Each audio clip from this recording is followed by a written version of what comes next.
Hello, good afternoon, and welcome to session 49 of Talking Asperger's with Andrew.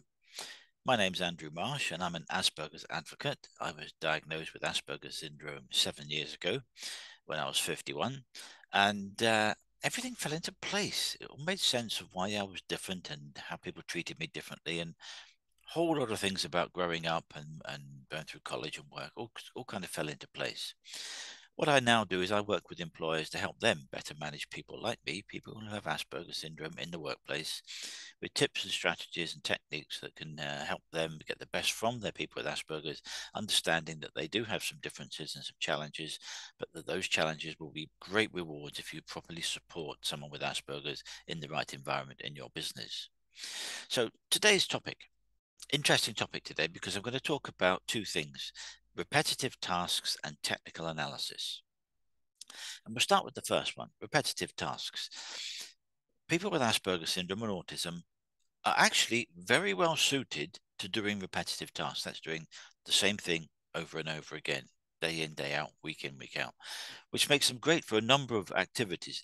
Just thinking of a production line, for example, where you're working at a particular station on a production line and you're doing the same type of job. Having been shown how to do it, the person with Asperger's syndrome will be great because they know exactly what they're doing, exactly how to do it, exactly what comes to them from up the line, and what they produce and pass on down the line, so that they know where they fit in that segmental process, that sequential process, to produce the desired effect, the outcome, or the product that goes further down the line. And that repetitive process actually works well for them in the way that their brain is wired, because they have familiarity of it, so they know what they're doing. They don't have to guess. They don't have to interpret instructions from their boss. Their boss isn't going to change what they want them to do every 5 minutes.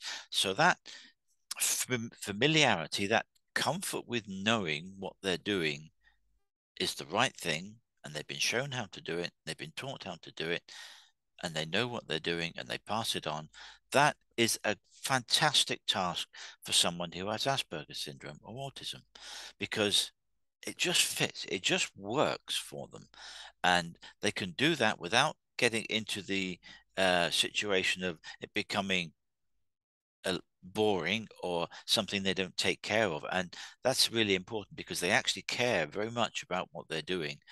And if they're explained to them what their part of the process is and why it's important and what happens further on, they will understand their role within that overall process, so that they're not just pressing two buttons and doing moving a lever. They're producing a something that is going to be used further down the line by someone else to make something and produce the end product. Or they might be that person at the end of the line that is putting 3 or 4 components together to finally produce the final product, which then goes off to dispatch and packaging and so on. So, and there's just two things off the top of my head. Dispatch and packaging could be a great roles for someone who has Asperger's or autism, because something comes down the line, they put it into a box, they put 12 of them in a box, they seal the box, they do it exactly the same way every time, they put them in the same orientation in the box, 2 piles of 6 or whatever it is, seal it, put whatever packaging materials are in it, seal it, put the thing on the top, and if their job is to put the label on, they put the label on.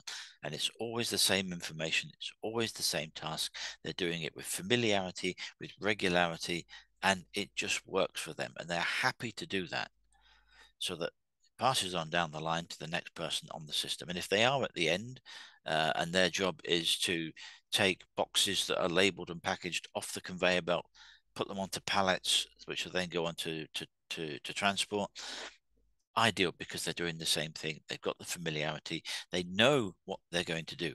No one's suddenly going to change what they're doing. And that's really, really important. Certainly me, I know I am not someone who likes change. And a lot of people I've spoken to have Asperger's syndrome. They don't like change. They like familiarity. They like norm. They like everything as it was yesterday and as it was the day before that, so that today is the same, and they know that tomorrow it'll be the same, and the day after that it'll be the same. So they have their little bubble that they're in. They're knowing what's coming to them. They know what they have to do, and they know what they produce and pass on to the next person in the line of whatever it is you're doing, whether you're making a product or whether you're working on a project, and they're doing the same thing. So it's really important that that isn't changed, so that the person knows when they get up in the morning, yep, I'm going to be on that machine doing that all day. Perfect. I know exactly what's going on. And if something goes wrong, if there's an error with the machine, they know who to call. They know to pick up the phone and speak to a person in repairs or a fitter or whatever it is to fix the problem. So they'll know what to do if something goes wrong. They'll press the stop button,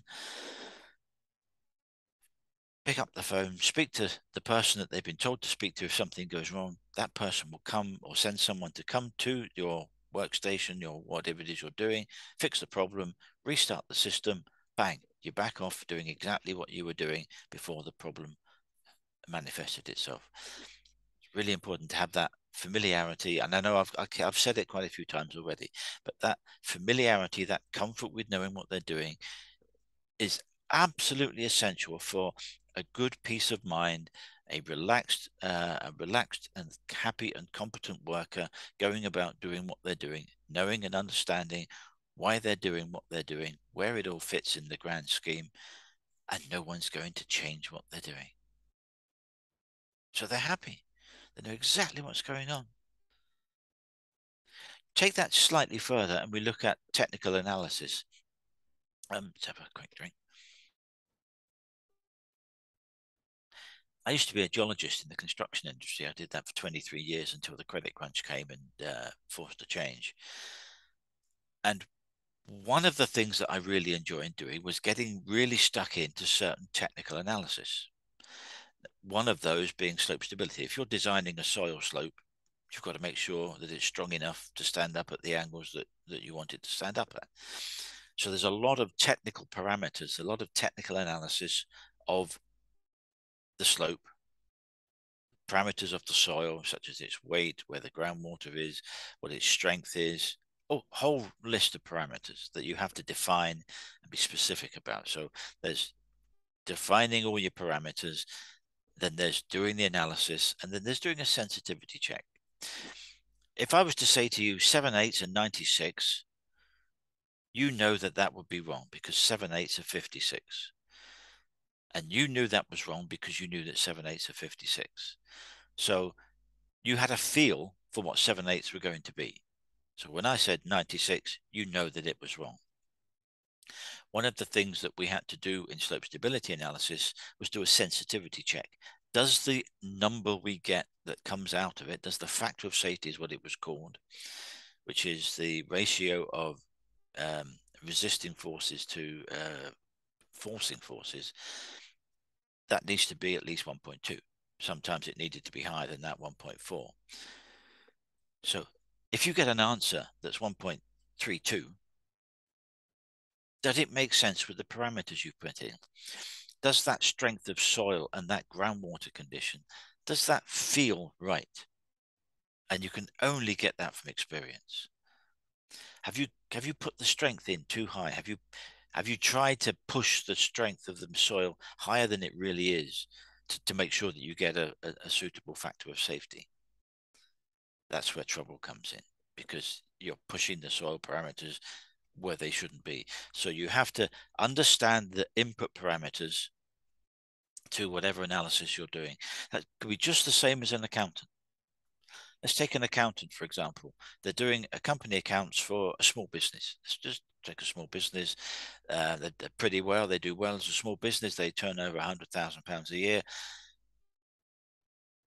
maybe £120,000 a year. So immediately with that turnover, you know, as an accountant, VAT applies.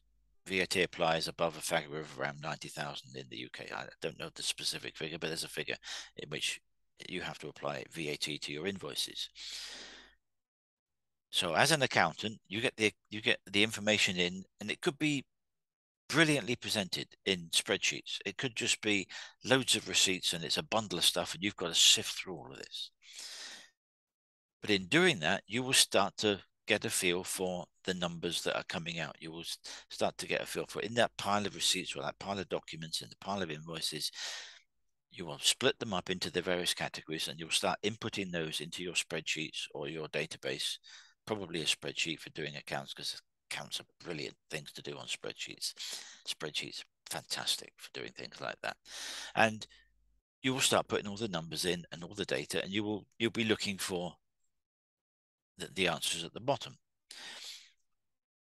You'll have a certain number of input items for expenses. You'll certain have for products, for raw materials, for suppliers, for your other services that you use as part of your business. You'll probably have a marketing person or someone who does your social media and your website. So you'll have invoices from all of these different stakeholders within your business, people that you use to help you run your business effectively and efficiently. And you crunch the numbers. And an accountant, when they've got the numbers and they've checked the numbers, will start looking at how it all fits together, how much tax is due, how much national insurance is due, all of those things.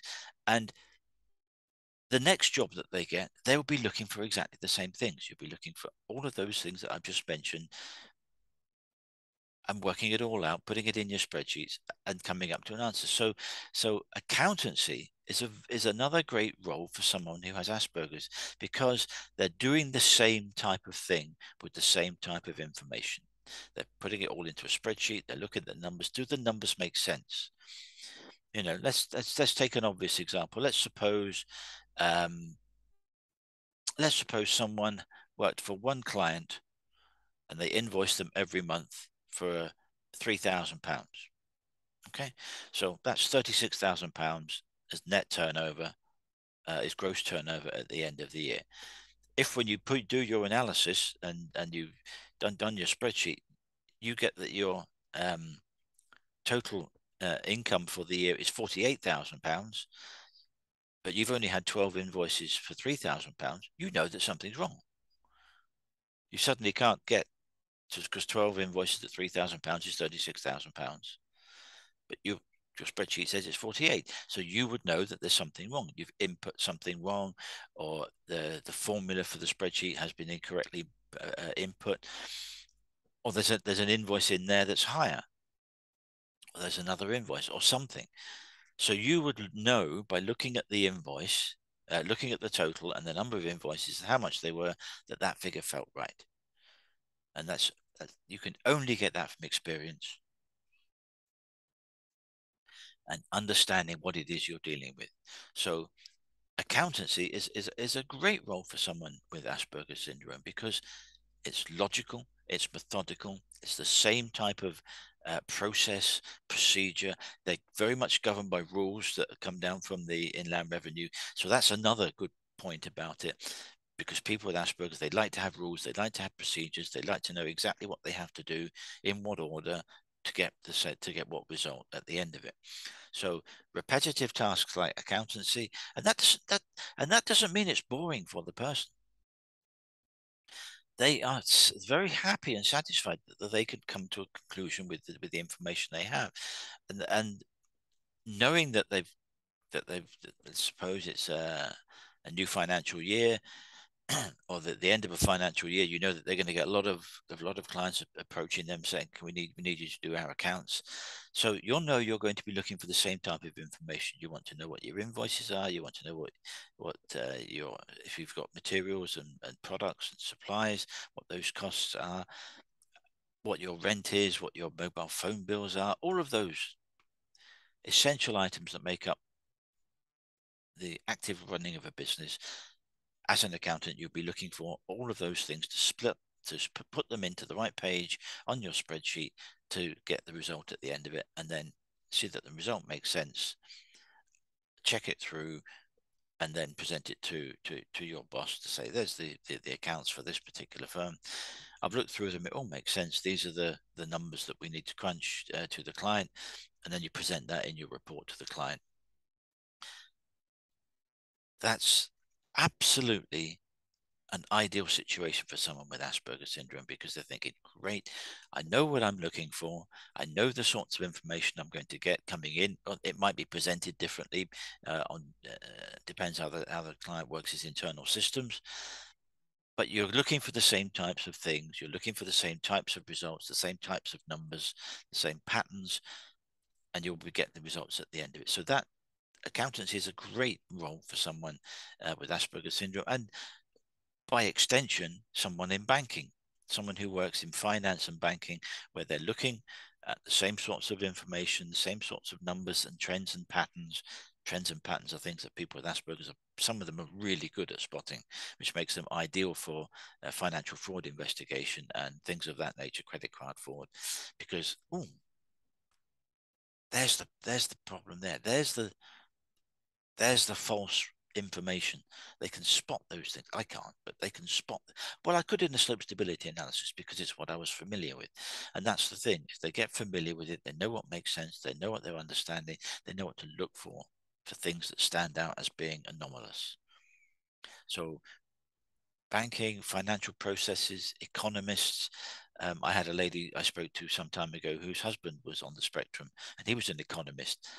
Perfectly perfect situation for someone with Asperger's to work in, because they're looking at numbers, patterns, trends, and those are the sorts of things that was right for him, and it worked perfectly for him. And so the concept of doing repetitive tasks shouldn't be considered to be, oh, I've got to do that again. It's boring.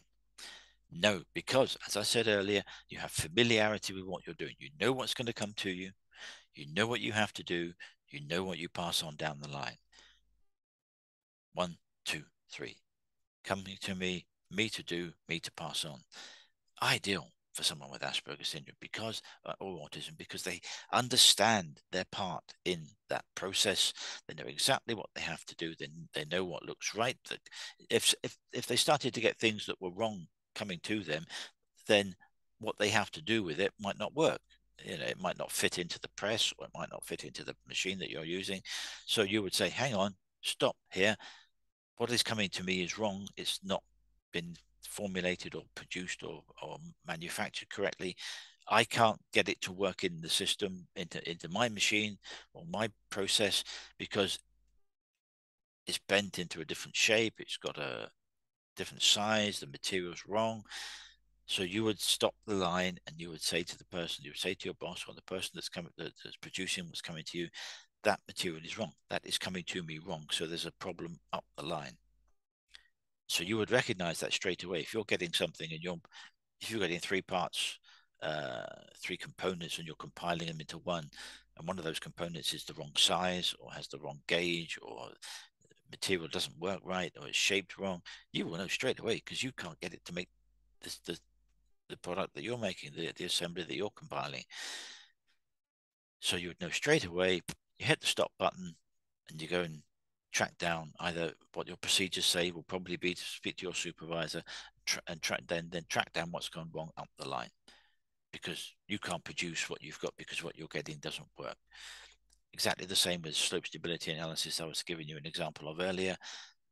I would know from the numbers that came in and the parameters of the soil that we were dealing with whether it felt right. And gut feeling is a huge part of a number of many professions throughout the world. You get that from experience. If let's suppose you had 6 boxes and they were 300 mil tall,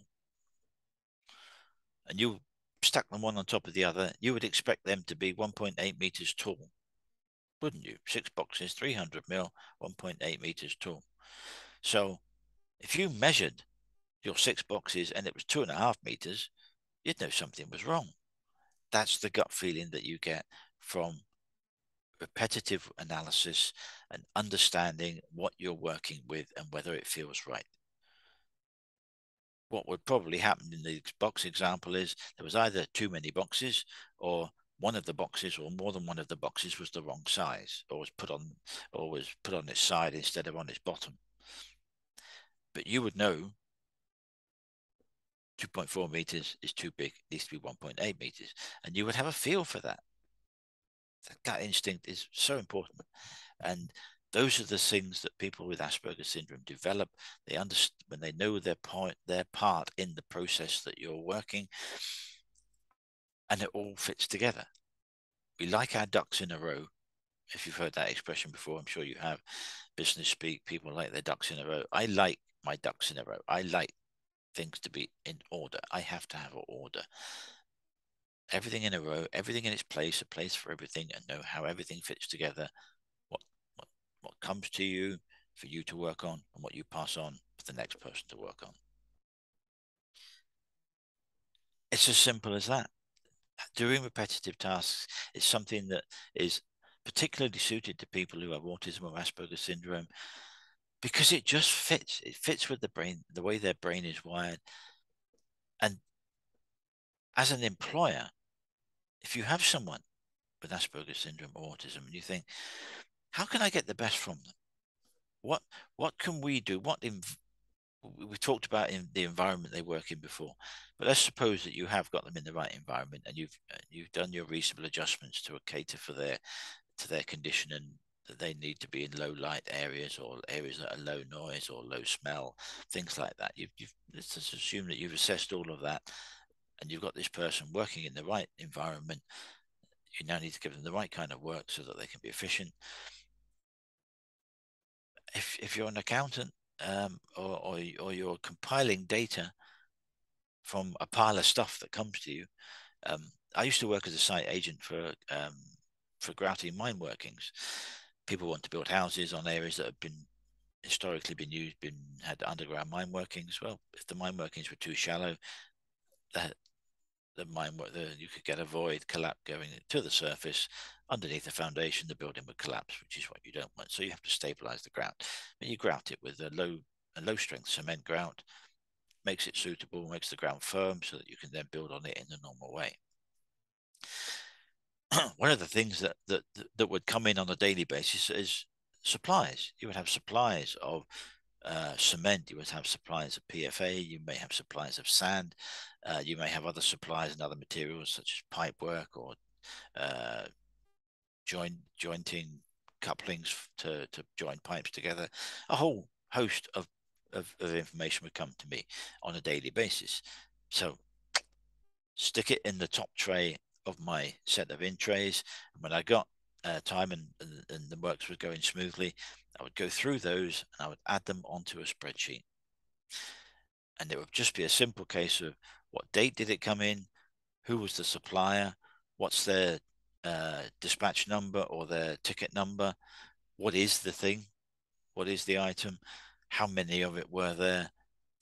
Have half a dozen titles on the top of the spreadsheet, and you just go down and do that. So that at the end of the week or the end of the month, when the boss needed the numbers from to head office, it was just a simple case of emailing them. And when he came up, I would have all of that lot in order, in numerical order, in the same order as the spreadsheet, in an envelope. Say, there's your monthly figures and there's your monthly returns. So he could then go off and send that to the accounts and the production people so that they could understand and process that in the usual way to allocate funds and pay the invoices and so on. That was a very simple thing to do, but it's amazing how many people miss it by just not doing the simple things and doing the simple things right. Take the dispatch note or the delivery ticket, extract the information from it into a spreadsheet, number each one. So I didn't do anything more complicated than just 1 to N. And they will be on the spreadsheet. Number one is, so that number one that came to me is the same number one that they will be processing further down the line by the manager allocating the funds, paying the invoices. We know that my item number one is their invoice, their dispatch note number, so and so. And then when the invoice comes in, they can marry the two together. They know that that's a bill that's applicable to that job. Send it off to accounts, approve it, and then pay the supplier. All because you keep tabs on what comes in on a daily basis on a spreadsheet, keeps everything in order, so that if my boss phoned up and said, how many dispatch notes have we had this week? I could go to my spreadsheet and say we've had 26 or 18 or whatever the number was, and he would know straight away what to look for further down the line when the invoices came in. It's as simple as that. But doing the simple things, doing them regularly, doing them right, is the way to have good business processes. Have the just as the business accounts will have their ways of doing things, business admin will have their ways of doing things. Spreadsheets are wonderful things for organizing that, and doing those repetitive tasks in a simple and efficient way is a way of presenting all the information you need, so that someone further down the line, my project manager, my contracts manager, that he could then authorize them to the accounts department to pay the invoices when they came in, and he would know when the invoices came in, it would match up with my spreadsheet. Yes, that's allocated to that job. Pay the contract, pay the supplier. Boom, off we done. Allocate the funds, and then put the appropriate billing to the client in the monthly measure, which is what it would be at the time. So organized repetitive tasks are a great vocation for someone who is autism or Asperger's, and having someone who does technical analysis, be it in an accountancy setting, a banking setting, an economist setting, or an admin setting where they're compiling all that information together, are great ways of employing someone with Asperger's and giving them work that they will feel valued about, because they will take ownership of it, do it well, and pass it down the line. These little things that you do add up to having an efficient, effective system that works further down the line, so that the next person has got the information, it all makes sense. They're not having to rummage through it all again and fathom out what it all means, because you've got a system that you've developed that works, and it meets the needs of the person down the line. That's what people with Asperger syndrome and autism can do for your business. And it really is as simple as that. So think about the roles that you have for people who have Asperger syndrome and autism. You might have someone in your workplace now who is underutilized because you don't know the skills that they have and the abilities they have. You need to find out what you've got. You could be sitting on someone like a Steve Jobs or an Alan Turing, sitting in your business being underutilized because you don't know what they can do. You don't know the skills they possess. Try and find out. Take the time to find out what makes them tick. What Get them involved in the problem solving, because it may just be that they're sitting there not knowing how to express to you what they can do. Think about that. Next time you're on the floor or you're in the office, is everyone being gainfully used? Are they using all the skills of all the people that we have working for us? If you have people that have autism or Asperger's, it's quite possible that you don't, and you're not utilizing their skills to the fullest potential. So be aware of that, and be aware that you could have untapped resources already in your business that you're not fully utilizing. It means that the person doesn't feel as though they're being challenged and pushed enough, but you're potentially missing out on someone who's got great skills and abilities that can help you with your business.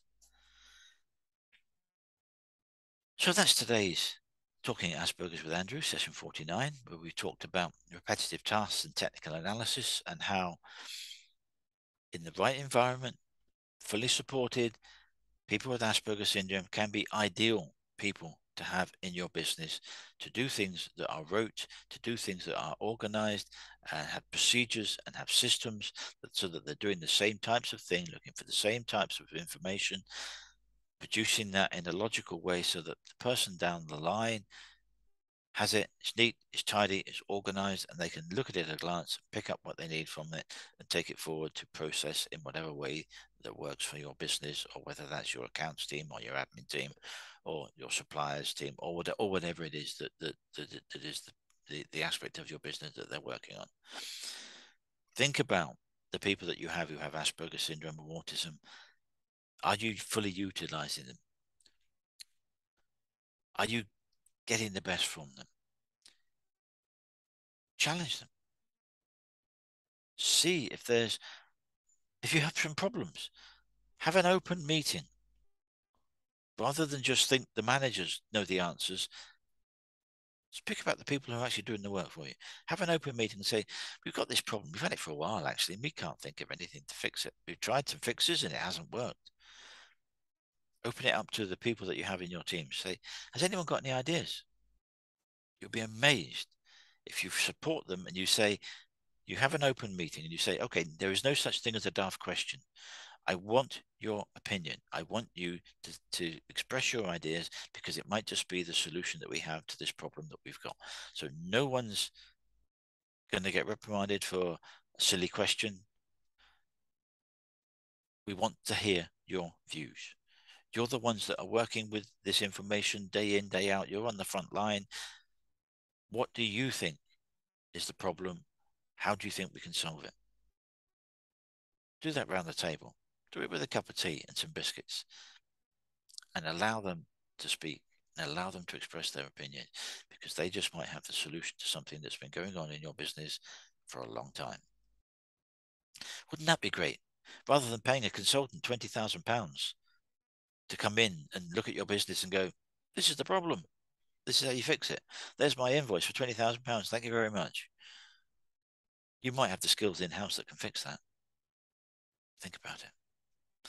So that is all for today's Talking Asperger's with Andrew. I hope it's been of use to you. And if you are an employer and you have people with Asperger's syndrome, or you think you might have people with Asperger's syndrome or autism in your business, and you don't quite know how to get the best out of them, I'd welcome the opportunity to have a free consultation with you for half an hour to see how I can help you, if there's anything I can do to help. I have a 7 steps program on how to better manage people with Asperger's in the workplace. So I'll be quite happy to talk that through with you and see if there's something that I can do on a more formal basis to help you out. But quite happy to have a conversation with you, no obligation, free of charge, to see if there's something that I can do to help you in your business be better with people who are neurodivergent, because it's likely that they're going to be there in your business. If you're an employer, they say that 1% of people in the UK have autism or Asperger's syndrome. I think that number might be higher. And if you take all the other aspects of people who are neurodivergent, you have quite a larger percentage than 1% who have dyslexia, dyspraxia, dyscalculia, a host of other neurodivergent skills and abilities and challenges. They might be the people that can help you out, fix your problems. So my name's Andrew Marsh. I am the Resilient Asperger. You can get me on my website, which is aspergersmatters.com. You can get me on a contact form there, or you can also email me at andrew@aspergersmatters.com. Thank you for your time. If you're watching this on a replay, then please feel free to get in touch. And if there's any way I can help you, I'd welcome the opportunity. So take care, see you next week, and keep a lookout on LinkedIn on Friday for what next week's topic will be. So take care, thank you, and goodbye.